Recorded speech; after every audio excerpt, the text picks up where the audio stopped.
Okay, ladies, so I'm recording this and I'm doing this while driving because I'm multitasking and I really want to get it out. So I've been feeling, I was telling Famira and Callie about this, but I've been feeling very resistant. That's the best word I can come up with. I've been noticing that I've been creating a lot of content but not sharing the content, and I couldn't figure out what was that about. And so I had this urge yesterday really that I really needed to work through this and try to figure out what was going on, and is this just the typical imposter syndrome or what?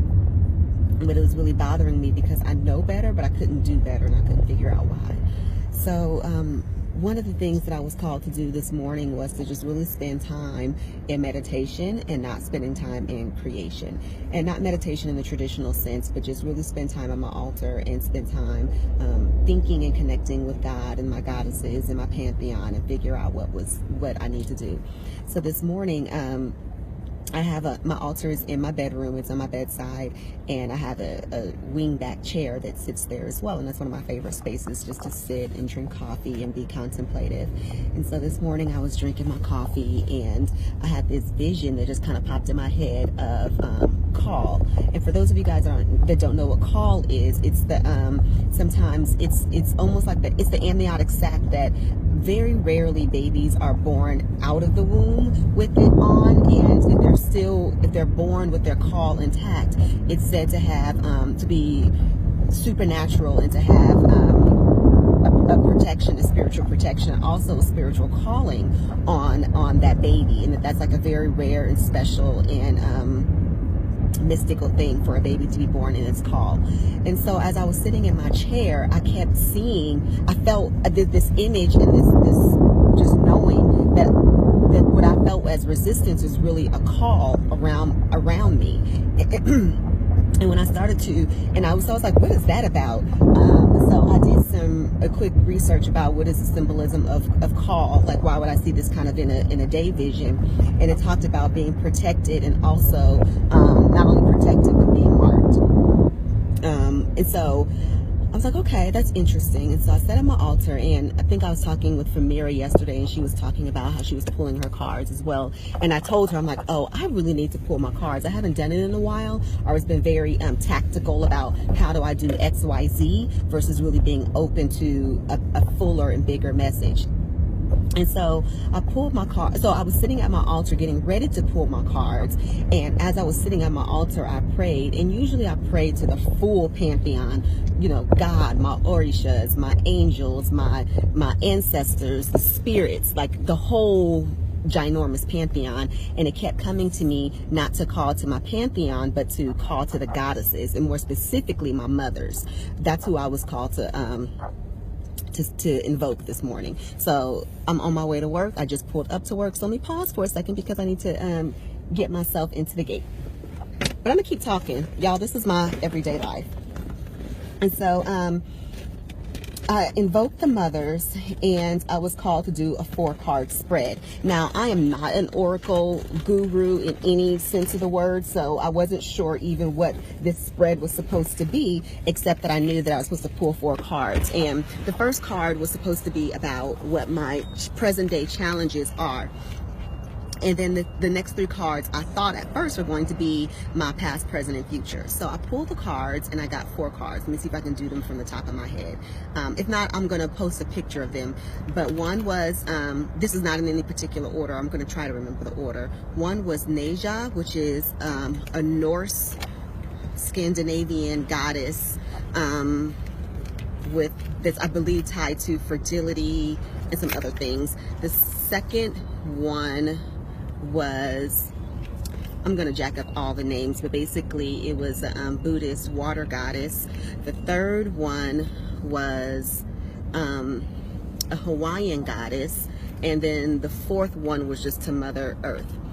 And so when I first pulled the cards, they still didn't make sense to me. I'm like, you know, yes, it's about lactation and fertility and birth and forgiveness, and it didn't make sense for past, present, and future, but I still knew that there was something to be said. Oh, let me pause this. So before I pulled the cards, I was sitting at my altar, I was praying, and I got this whole download about what I was supposed to be doing and what this is supposed to be. And what I was praying about was not to have a scripted path. I wasn't praying to say, tell me how to do XYZ. I simply prayed and asked for, what is this resistance about? What is this call that I see? What is it that I'm not doing or that's preventing me from moving forward when I know I have all this content? I know I have all of this things to share, but I'm not doing it. And so instead of asking for a path about how, I simply want an understanding about what is going on truly, instead of, so that's what I prayed. And then so I got this download about 4 different things. The first thing was that the goddesses were saying, you haven't asked us. You need to be spending time with us, asking for support. Stop trying to always have a solution and then asking for support in the solution. Come to us and let us be the solution. Let us help you. Let us truly open up the path. Stop trying to think that you need to do everything yourself. And instead of looking just for answers, ask for our support. We are here for you. And I was like, oh, okay. The second thing that came to me, and this is why I was just holding the cards. I haven't even done a shuffle or anything. And the second thing that came to me was, you got to create space. You got to create space for this work, and not time for the work, but space for the work. And that means getting rid of the stuff that continues to not serve you. That means stop trying to force so many things in a short time span, but you really have to get rid of the things. And getting rid of the things doesn't mean eliminating tasks. What it really means for me was releasing the perfectionism, that everything had to be done 100% at a certain time. That's my own self-imposed deadline. But it's okay to do things in pieces. It's okay to do things one step at a time, and I don't have to master everything all at once right now. And that was just such a huge thing for me, because even something as simple as laundry, like most people, so I'm that person, like, when you see on Facebook and people talk about who does all their laundry at once, and wash, fold, put away, iron, blah, blah, blah, blah, like, who does that? That's me. And it never occurred to me, like, I'm not even being funny, it never occurred to me that I can just wash the clothes and dry them and not immediately fold and stack and organize and iron and put them away. And it's not even so much because it's my own belief system about it. It's because of, I just caught myself censoring myself. I'm just going to say it. It's because of a really abusive relationship that I was in. And that I was already a perfectionist, and that just kicked it up a whole other notch, that if I don't do it right, if I don't do it perfectly, if I don't do it to completion, then I'm a failure, and I'm not good enough, and all of these just negative things about me. And I didn't realize how that continues to infiltrate my own sense of completion, and that triggers my perfectionism. So my goddesses said that I needed to let that go, and it's okay to do things incomplete, to do it a step at a time.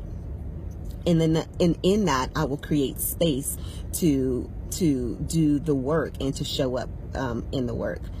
There were 2 other things that they asked me to do, and I can't remember it at this exact moment. Oh, another thing that came to me was that, one thing was that I needed to transition the story. I need to retell my story about what's going on. And this is now, I'm now telling the interpretations after I pulled the cards, because I can't remember now, because I'm not looking at my phone and I'm not looking at the actual index card that I wrote everything out on. But it talked about how, and so this was after I was researching the goddesses and I started to figure out what does the story mean.